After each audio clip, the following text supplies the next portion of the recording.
Graça e paz, amados, família linda, pescadores de almas. Bom, queridos, vamos então à resposta do tema, tá? Da pergunta relâmpago. E mais uma vez eu gostaria de coração agradecer a todos vocês que estão participando, tá? E é o que eu repito, ainda que você tenha uma ideia diferenciada da do seu irmão, né?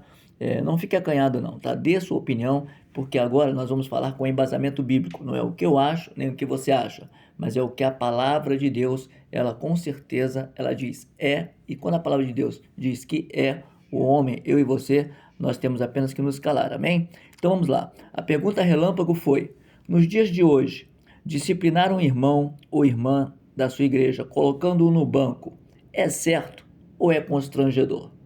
Bom, queridos, vamos lá. Primeira coisa que nós temos que entender é que muitas das vezes, antes de uma disciplina, uma boa conversa vai resolver, certo? Eu já disse isso aqui várias vezes, né? Havia uma irmã nova numa igreja que eu frequentei já faz alguns anos, né? E ela teve neném, ela não era da igreja, ela entrou, tinha entrado há pouco tempo para a igreja, eu era desviado, não estou lembrando bem, não, acho que ela não era ainda. E ela entrou para a igreja, né? E na escola bíblica dominical, essa irmã foi em alguns cultos, né? Ela ia dar de mamar para o neném, que ela teve um neném, e ela expunha, né, o seio de fora sem se preocupar com isso. E as irmãs vieram falar comigo, né, para conversar com ela. Eu falei, mas ninguém falou, falamos, mas ela não aceita. Então eu tive lá e falar com jeito com ela. Eu falei, irmã, olha só, eu sei que a senhora é nova aqui, mas não convém, porque tem rapazes novos, rapazes solteiros, tem homens casados, fica constrangedor tanto para os homens quanto para a esposa dele. Então eu queria que a irmã entendesse dessa forma e tal, e falei com jeito e ela entendeu. Mas ela disse que a forma que falaram com ela foi uma forma mais incisiva, uma forma mais dura e não uma forma que apenas esclareça. Por isso que eu digo, você falar a verdade, tudo bem, mas a forma como você fala pode levar para uma discussão e não para um entendimento, digamos assim, tá bom? Então, por isso que eu digo, então, nessa pergunta, eu acho o seguinte, que o banco tem que ser a última opção. Vamos tentar todas. Deu certo? Evite, né? Mas se não, nós vamos ter que proceder. Uma outra coisa que eu quero falar também com vocês é que dependendo da situação, nós temos que ouvir os dois lados, tá? Porque existe algo também chamado, infelizmente na igreja, né? Porque o joio trabalha, chamado de fofoca e de inveja. Então, o pastor tem que ser um homem sábio, o líder tem que ser sábio para entender os dois lados, né? Por exemplo, alguém fala assim, irmão, eu tenho certeza, eu vi o irmão fulano de tal, obreiro daqui, tomando uma cerveja num bar, né, numa lanchonete. Tem certeza? Tenho. O pastor vai e bota o irmão no banco. Não quer nem saber de ouvir o irmão. Mas quando o pastor começa a entender, aí fala assim, o irmão fala, não, tá que eu estou provando, eu estava bebendo Guaraná Antártica. Eu não estava bebendo uma cerveja. Então nós temos que ter muito cuidado com a linha de vamos decidir sem consultar, sem entender e sem avaliar se o que está sendo falado é mentira ou não, tá bom? Então, na verdade, tanto quem acusa como o acusado, eu creio que tem que estar presente e principalmente ter formas cabais para nós entendermos, né? Então nós temos que entender isso aí, porque as provas contundentes, elas vão falar mais que os nossos achismos. Nós falarmos que achamos é muito fácil, mas quando nós não temos certeza das coisas, eu acho que o melhor que nós devíamos fazer é nos calar. Amém? Então vamos andar mais um pouquinho.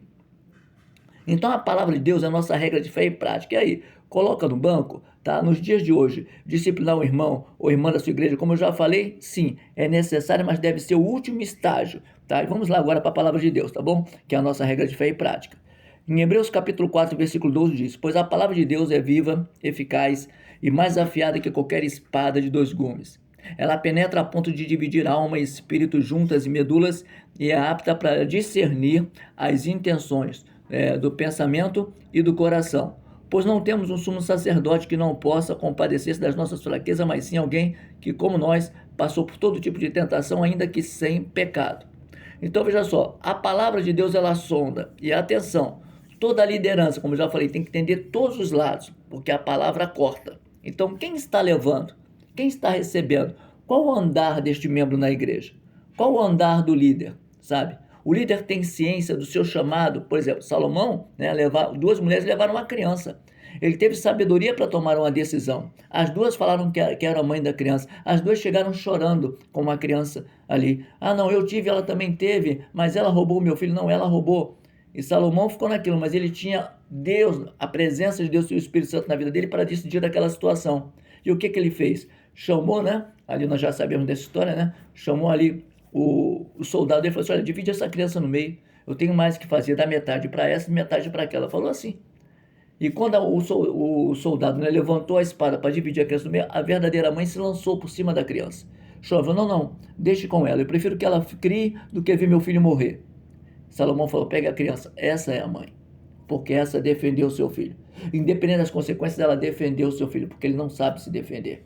Então aí foi descoberto quem estava mentindo, quem não estava. Então é muito importante esse tema, querido, porque é muito fácil falar, não, não, tem que haver disciplina, tá, mas qual o motivo? Qual é a linha de entendimento? Então não podemos agir de forma abrupta sem conhecer realmente, tá? Se faz sentido ou se não faz sentido tomarmos uma decisão dessa. Ou seja, a palavra, inclusive, nós temos que entender que a palavra corrige, e quem é ovelha entende, tá? Que essa correção é muitas das vezes necessária, claro, como eu já disse e repito, desde que essa correção não seja abusiva. Por exemplo, 2 Samuel capítulo 12, versículo 12, nós vemos aqui o próprio Natan, né, corrigindo Davi, né, e ele falou assim, olha, você fez isso, você, né, teve um relacionamento com a mulher de Urias, você matou Urias, diz ali, ó, você fez isso às escondidas, mas Deus fala que ele fará tudo isso que você fez diante de todo Israel, em plena luz do dia. Então Davi disse, atenção, hein, porque tanto quem está dando uma disciplina, quem tem certeza que precisa, tem que haver o que nós chamamos de humildade. Tem muitas pessoas que não sabem o que é isso. Tem muitas pessoas que morrem dizendo, não, não, eu tô correto, tal, mas o líder, meu amigo, mas está aqui, irmão, vamos conversar. Não, não, não aceito, eu vou sair, vou jogar a carteira e tal. É muito complicado. E está dizendo aqui, ó, 2 Samuel 12, Natan chamou a atenção de Davi. Agora olha a resposta de Davi, ele pulou? Não. Ele se estribou? Não. Ele arrumou desculpas? Não. Por isso que ele era um homem segundo o coração de Deus. Diz aqui, ó, pequei contra o Senhor, somente eu pequei. E Natan respondeu, o Senhor perdoou o seu pecado, você não morrerá. Você está entendendo o bate-pronto de Deus, quando nós temos também um bate-pronto de aceitar ou de se expor se necessário? Então é isso que tem faltado, porque se houver sinceridade nos âmbitos das igrejas, não vai ser necessário pegar a vez um irmão e constrangê-lo no banco. Por isso que eu digo, tem meios antes de passar para isso. Por isso que eu digo, é necessário? É constrangedor? É, mas é necessário? Muitas das vezes sim. Mas geralmente as pessoas não vão, né? A maioria, a grande maioria, joga a carteirinha, sai pisando duro, sabendo que está errado. Então esse aí não é ovelha, esse aí não quer ser tratado. E eu sei que é difícil, mas é necessário. Então vamos lá. Provérbios capítulo 10, versículo 17 diz, quem acolhe a disciplina anda rumo à vida, mas quem ignora a repreensão desencaminha, melhor dizendo, outros. Olha só, quem acolhe a disciplina, isso aqui está falando da pessoa que está errada. Quando ela acolhe a disciplina, já viu briga de trânsito? Quem é que está errado? Ninguém ali. Aí um pega uma faca, outro pega uma arma. Gente, é simples, é admitir. É admitir, eu estava olhando o celular, bati no seu carro e tal, sabe, esbarrei em você sem querer, como é que a gente pode resolver, sabe? Mas não é porque você é o sinal, o que tem sinal, amigo? Aí, não, o sinal estava verde, não estava aberto. Começa aquela confusão desnecessária e pior, muitas pessoas vão a óbito em coisas que poderiam ser resolvidas sem chegar a extremos. Por isso que eu digo, toda disciplina é necessária, porém, nós temos que ter cuidado a forma que ela é aplicada, ok?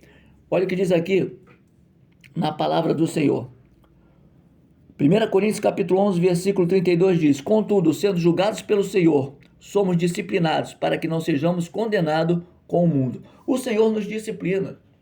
A disciplina do Senhor, né, já viu pessoas, está errada na igreja, mas em casa ele chora, ele sente, porque, puxa vida, mas eu estou na igreja, mas eu sei que eu estou errado. É o Senhor disciplinando. É bonito você estar lá no púlpito e estar agindo dessa forma?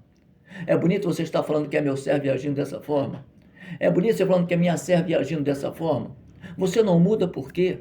Vem para a casa do oleiro, deixa ele começar a limpar, se tem alguma coisa que precisa ser tirada, deixa ele começar a te mudar.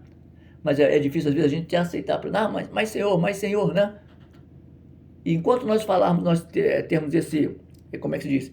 Essa autodesculpa, em vez de se expor, a coisa vai ser pior. Mas a minha alegria é que Deus, ele acaba mostrando toda a verdade. Por exemplo, vamos lá, Adão e Eva. Começou um engano que eu gosto. Veja só, todos eles foram pegos nos seus enganos, nas suas mentiras. E aí, Adão, o que houve? Ele não se expôs, mas ele falou, não, a mulher que tu me deste. O ser humano é assim? Aí foi para a mulher, o que houve? Não, é que a serpente me enganou. Né? Sabe? É simples. Senhor, eu pequei contra ti. A Eva me seduziu com uma coisa e eu cedi. Eu não deveria ter cedido. Eu tenho a minha parcela de culpa. Mas não, a mentira levou a Deus a ficar completamente irado e sobrou para todo mundo.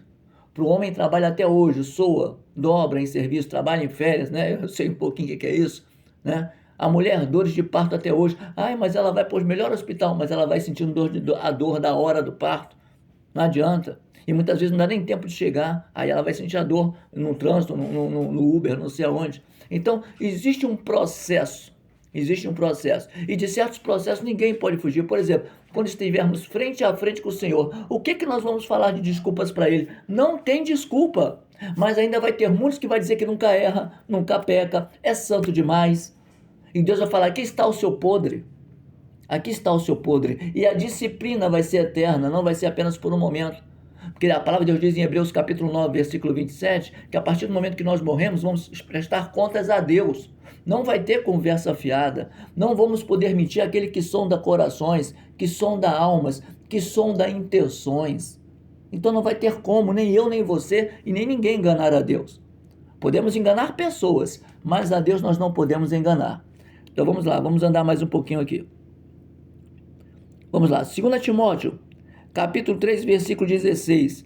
A palavra de Deus diz que toda a escritura é inspirada por Deus e útil para o ensino, para atenção, para a repreensão, para a correção e para a instrução na justiça, a fim de que o homem de Deus seja apto e plenamente preparado para toda boa obra.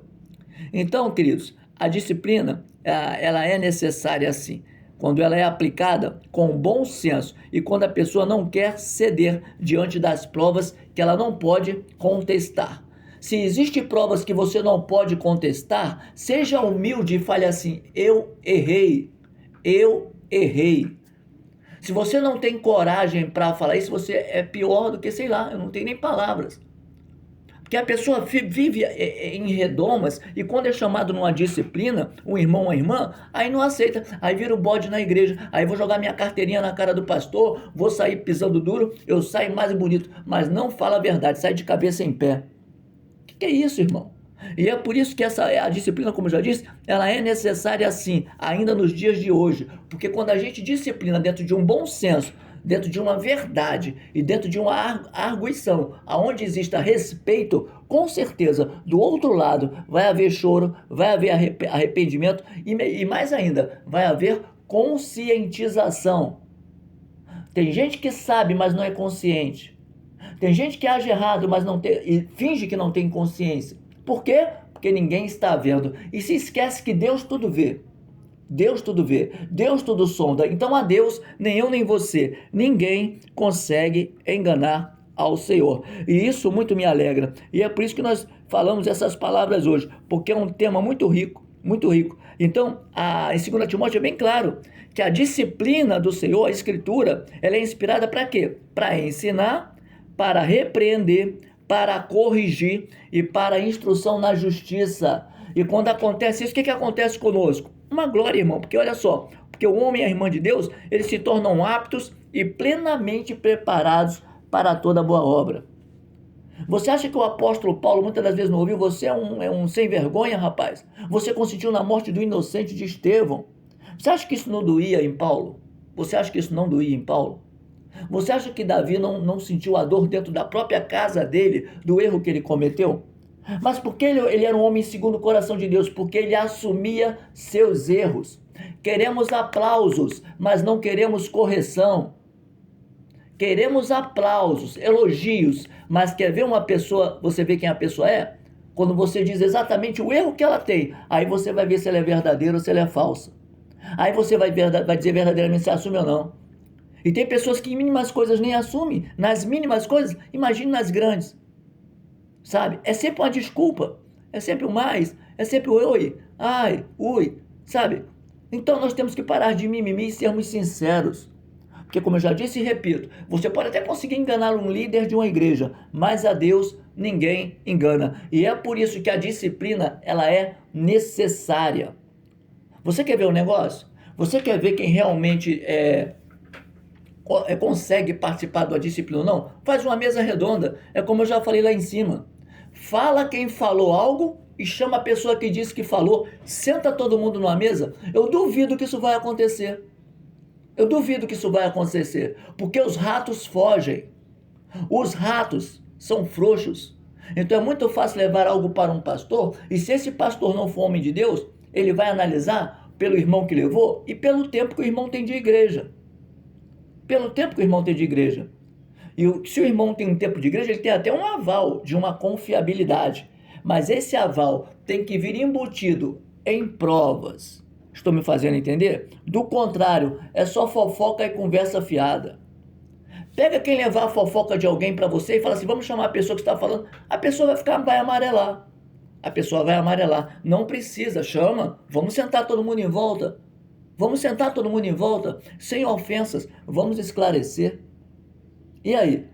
Mas embaixo das mesas, embaixo das tábuas, são igual ratos falando, uns dos outros. Então a disciplina é necessária sim. Agora volto a dizer, tendo cuidado a forma que falar, ainda que o irmão esteja errado. Aquela mulher que foi apedrejada ali, onde Jesus estava ali, ela estava certa ou estava errada? Ela estava errada. Ela merecia uma correção sim, não a morte. Uma correção. Porque cadê o homem que estava adulterando com ela? O rato sumiu. O homem sumiu. A mulher estava ali. Mas cadê o cara que também estava adulterando com ela? Sumiu. Aí Jesus levanta, olha para todo mundo. Atenção, os santos, hein? Jesus olha para todo mundo e fala assim, ó, aquele que não tem pecado, aquele que não tiver pecado, atire a primeira pedra. Só que quando Jesus olha, ninguém consegue dizer que não tem pecado. Ninguém consegue dizer que nunca erra. Ninguém consegue dizer, porque Jesus veio em mim e em você. Quantas das vezes nós erramos por palavras, pensamentos e omissões? Agora a misericórdia dele é que nos levanta, a misericórdia dele é que vem de encontro, a misericórdia dele libera perdão. Mas nós também temos que ter uma vida buscando a santificação e principalmente a presença dele nas nossas vidas. Amém até aí, queridos? Vamos continuar então. 1 Coríntios capítulo 5, versículo 1, houve uma disciplina com o homem também. O Paulo, ele determina uma disciplina com o homem. Vamos ao texto. 1 Coríntios capítulo 5, versículo 1. Olha o que Paulo diz. Por toda parte se ouve que há imoralidade sexual entre vocês. Imoralidade que não ocorre nem mesmo entre os pagãos. Você acha que é só hoje que acontece isso? Lá atrás, na época de Paulo, até entre os pagãos. Nem no meio dos pagãos, nem no meio dos ímpios, havia tanta imoralidade como estava havendo lá. Não é muito diferente da igreja hoje. Agora precisamos diferenciar o que é a igreja e o que é a palavra de Deus. Precisamos diferenciar o que são pessoas e o que é a palavra de Deus. Então aí tem uma grande diferença. Então Paulo está falando aqui, ó, a imoralidade entre vocês, imoralidade que não ocorre nem mesmo entre os pagãos, a ponto de um de vocês estarem tendo relações sexuais com a mulher do próprio pai. Olha aí, ó. A mulher do próprio pai, tendo relações sexuais, E vamos lá. E vocês estão orgulhosos, não deviam, porém, estar cheios de tristeza e expulsar da comunhão aquele que fez isso, expulsar, hein? Paulo levou isso aí em alto patamar, muito perigoso isso aí. Agora olha o que ele fala aqui, ó. Entreguem esse homem a Satanás, para que o corpo seja destruído, a fim de que o espírito dele seja salvo no dia do Senhor. Muitas pessoas não entendem isso. Paulo não está falando mata, apedreja. Afastem esse homem. Ele quer um mundo, ele quer uma vida mundana, ele não quer se retratar, então afasta ele. Para quê? Porque no mundo, o corpo dele vai ser machucado. Eu vou dar um exemplo. A pessoa que está no vício, no crack, ela vem para a igreja muitas vezes o quê? Seco, abatido com AIDS. Deus vai curar, Deus vai libertar? Vai. Mas ela precisa, isso que o Paulo está falando, é melhor ele ser moído no mundo, o corpo dele, mas a alma ele retorne para Jesus e seja salvo. Então é isso que o Paulo está falando aqui. Uma palavra dura de Paulo, mas uma palavra necessária. Porque tem pastores também na igreja que se calam diante de bodes. E sabe por que se cala? Eu vou pegar mais uma vez, abre aspas, porque o dízimo do bode é gordo. Tem muitas pessoas que vão ficar aqui, porque o pastor amacia o que tem que falar verdadeiramente. Por quê? Porque o dízimo é bom. Então vamos fazer um oba-oba, deixar para lá, não faz isso com o irmão, não chama na conversa, ele pode ficar nervosinho, ele pode sair da igreja. E nós temos que ser sim, sim, não, porque o que passa disso é de procedência maligna, como diz a palavra do Senhor. Amém, queridos? Então nós temos que ter muito cuidado. Vamos lá agora. Agora, qual a atitude então a ser tomada, irmãos? Nós já sabemos que, primeiro, foi dito, nós temos que ter certeza do que está acontecendo, temos que ter certeza do andar de cada irmão, provas cabais, e chamar o irmão, chamar quem falou, chamar todo mundo numa mesa redonda, e falar. Agora, antes da disciplina, lembra que eu falei com vocês no início? Que muitas vezes, antes de uma disciplina, uma boa conversa às vezes resolve, sem precisar colocar ninguém no banco. Ou lembra que eu falei que o banco seria a última opção? Pois é, a palavra também diz isso, sabia? Diz. Vem comigo aqui. Mateus capítulo 18, versículo 15 diz assim, ó. Se o seu irmão pecar contra você, houve um erro, vá e a sós com ele mostre o erro. Opa! Quer dizer, você sabe que o irmão está errado. Vai sozinho primeiro, meu irmão, minha irmã, vem cá, vamos conversar. Conversa você e ele. Mas se ele não ouvir, leva com você, mais uma vez, uma ou duas testemunhas, porque qualquer acusação precisa ser confirmada pelo depoimento de 2 ou 3 testemunhas. Isso está lá no Antigo Testamento também, em Levíticos, É a lei.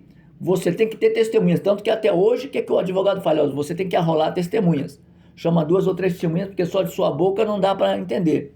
Então vão 2 ou 3 testemunhas e vão colocar lá o veredicto daquilo que você está falando. Ou seja, vão assinar declarando que o que você está falando é verdade. Tá? Então no tempo de Jesus não é diferente. Aí ele falou assim, você falou sozinho. O irmão não aceitou a disciplina, você não botou no banco, conversou com ele, chama 2 ou 3 testemunhas para confirmar esse irmão. E se esse irmão ainda assim se recusar a ouvir, ouvi-los, conte à igreja. E se ele se recusar a ouvir também a igreja, trate-o como gentio ou publicano. Porque veja só, o irmão que já passou por todas as linhas, pastor chamou em particular, não aceitou. Pastor foi com um diácono, um presbítero, foi falar com ele 2 testemunhas, ele não acreditou. Ele não se retratou, melhor dizendo, não se refez daquele erro. O pastor chama a igreja, de uma forma até, como é que diz? Um momento ali dele com a igreja, um momento ali, de doutrina ali com a igreja ali, um momento das pessoas que estão ali, tem que abrir para a igreja, no momento ali, num culto ali, apenas para a igreja, chama o irmão ali, e ele, diante da igreja, fala, não vou mudar, não vou fazer, e acabou. Aí o que o pastor tem que fazer? Então, excluí-lo. Porque o irmão não quer o banco, não quer disciplina, ele não pode ficar no convívio. Então, existem coisas, tanto na igreja quanto fora da igreja, que tem que haver limites. E o que é limite? É você conhecer qual o limite. É você entender qual o limite da palavra de Deus. Qual o limite da palavra de Deus? Ela é santa. Se o profano quer fazer da igreja profana, que ele seja afastado. Mas tudo, querido, é o que eu falei. Primeiro, não podemos ir na carne. Tem muita liderança que quer disciplinar o irmão, quer disciplinar a irmã na carne. E aí, querido, não é disciplina. Vira jogo de palavras duras, sai até, ultimamente está saindo até briga dentro das igrejas, quebra banco, joga banco, sai soco, sai pontapé. Então, por quê? Porque muitas das vezes a pessoa espera, é nesse culto, é no meio de todos que eu vou desmarcar, que eu vou fazer. Por que não chamam antes? Por que não tentou aí ver a situação de uma forma que pudesse evitar os extremos? Então, o que eu digo e repito, tá? Primeiramente, agradecendo mais uma vez a todos e dizendo que antes de qualquer extremos, busque ao Senhor, busque a linha certa. Como eu já falei até agora, tá? Busque tentar evitar uma correção, colocar alguém no banco, mas o banco não é vergonha. O banco é quando a ovelha fala, eu estou aqui porque eu mereço, eu pequei contra a igreja, pequei contra Deus, mas tenho hombridade. Eu tenho coragem para assumir os meus erros. Eu não me escondo, eu não vivo de fofoca, eu tenho coragem para assumir os meus erros. Então, se você tem isso, fique tranquilo. Não se sinta envergonhado, meu irmão. Não se sinta envergonhada, minha irmã. Aceite a disciplina. E claro, muitas vezes não vai chegar nem no banco. Porque se você chegou, se o pastor chegou, tudo bem. Não há, porque tem graus de disciplina. Eu não quero nem chegar porque vai ficar muito extenso. Mas tem graus de disciplina. Tem graus de correção. É o que eu digo, tem disciplina que você não precisa nem chegar no banco. Ah, eu fiz uma piada de mau gosto, fiz um exemplo, né? Um jovem falou uma piada aí imunda do mundo aí, uma senhora viu, uma irmã viu, uma senhora da igreja ouviu, um senhor da igreja ouviu, não achou legal, ele também foi desagradável com o senhor ou com a senhora, levou o líder. Então, num bom papo, às vezes ele se conscientiza e não vai repetir mais. Porque também não é qualquer coisa que nós vamos ter prazer em ter as pessoas no banco.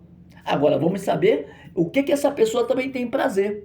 Se é na palavra de Deus ou se é continuar fazendo da forma que ela prefere fazer. E para fechar, querido, só tem uma coisa para a igreja andar. Só tem uma coisa para acabar com a disciplina. Só tem alguma coisa para tanto a liderança quanto a igreja, todos nós, possamos caminhar de cabeça erguida. É o que diz em 1 Coríntios, capítulo 14, versículo 40, onde diz assim, que nós possamos fazer tudo, porém, com ordem e decência. Teve ordem, teve decência, então não é o que nós achamos, mas é aquilo que Deus determina. Que nós possamos ter sabedoria. A autoridade que você tem na igreja é dada por Deus, então recorra a Ele, para, no final de tudo, dar a decisão certa. Beijo no coração de todos. Espero que vocês tenham entendido. Qualquer dúvida podem falar comigo em off, né? Ou então no grupo, mas como sempre digo, né? Falem com embasamento bíblico, tá bom? Que Deus abençoe a todos rico e poderosamente, graça e paz. Família linda, pescadores de almas.